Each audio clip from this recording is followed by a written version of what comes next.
Alright, welcome everyone. I will explain to you here how we are going to run the code in this Python data science course.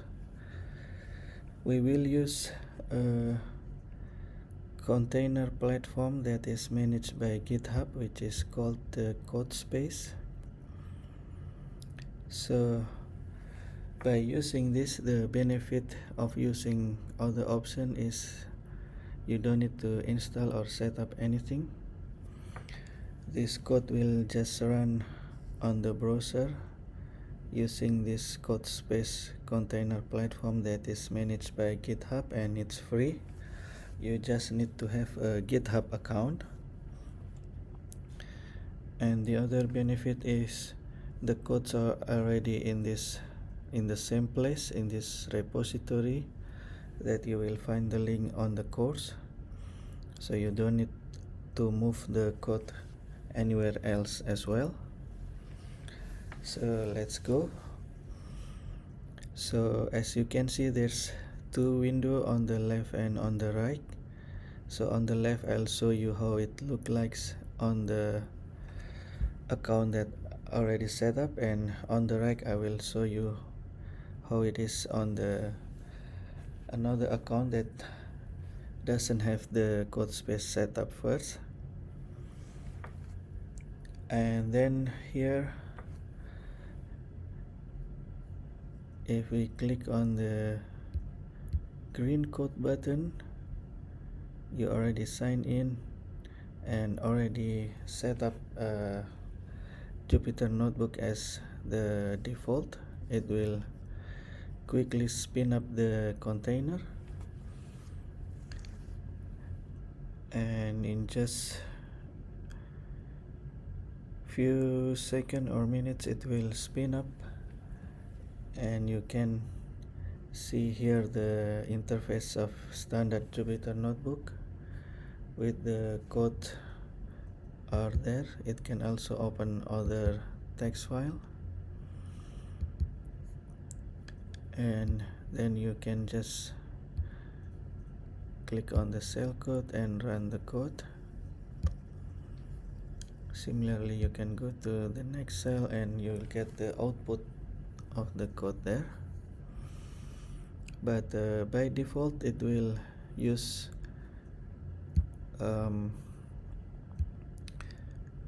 Visual Studio Code, which can run other codes, not just Python notebook. But since we are focusing on Python notebook on this course, so it's better to set it up with Jupyter notebook. So to set that as a default, you will go to your profile, and so go to settings, and then you scroll down, you go to Codespace,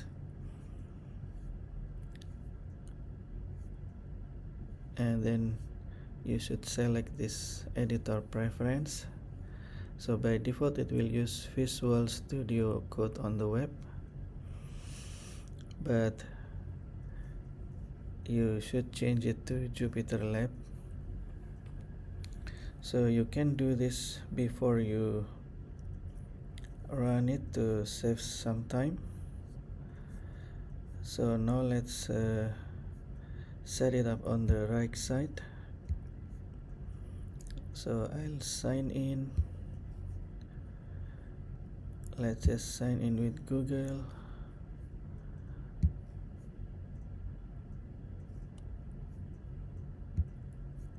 Just click next.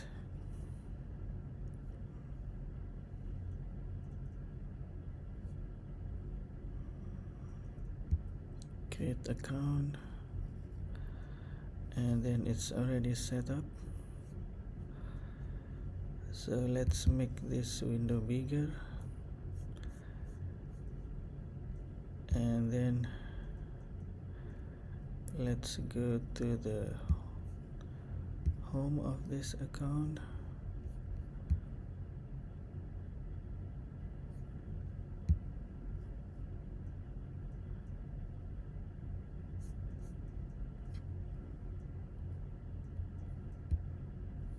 and go to the profile setting,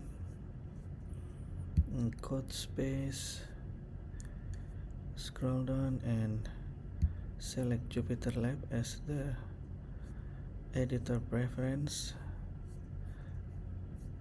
and that should already save. No need to save the setting. Then we go back here to the code and just click on the code and the code spaces and create code space. So it will take a little bit more time the first time, but it should be fast the next time.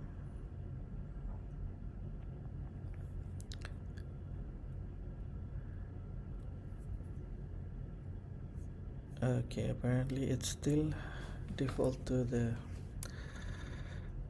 Visual Studio Code, but yeah, we'll change that after this is set up. So as you can see, the URL name here is different, so every account and every repository can get a different small container URL here, and this one is called animated space Weddle.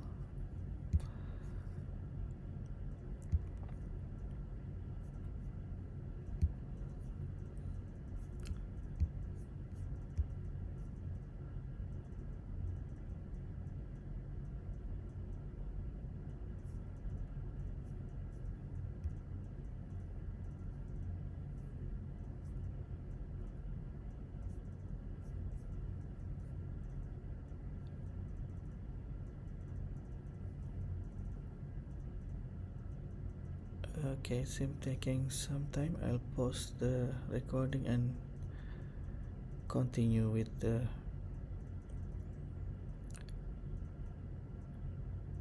when it's set up.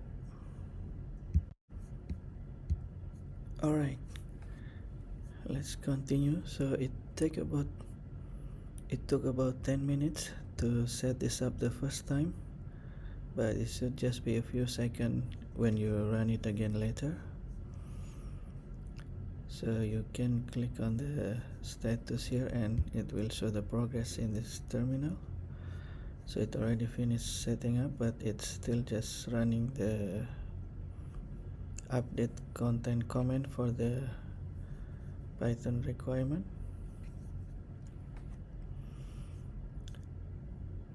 And it's now finished configuring the code space. So similar to that, Jupyter Notebook on the left, this is the interface of Visual Studio Code, which you can also do if you prefer this. So similarly, you can run the cell with this just choose this Python environment and it will run the code as well. So that's very similar. And then let's close it, and so maybe this doesn't apply because we haven't run it first with the Jupyter option. So let's click again the green code button, then our current code space, and then scroll down and select this open in Jupyter Lab. So this should trigger it to be able to be open in the Jupyter Notebook next time. Alright, you see it's very fast now. You can click on the notebook again and you can run the code just the same, and you got the output. So we have set this up. So let's see if it goes default to that. Let's leave, and then so we should not need to go here again.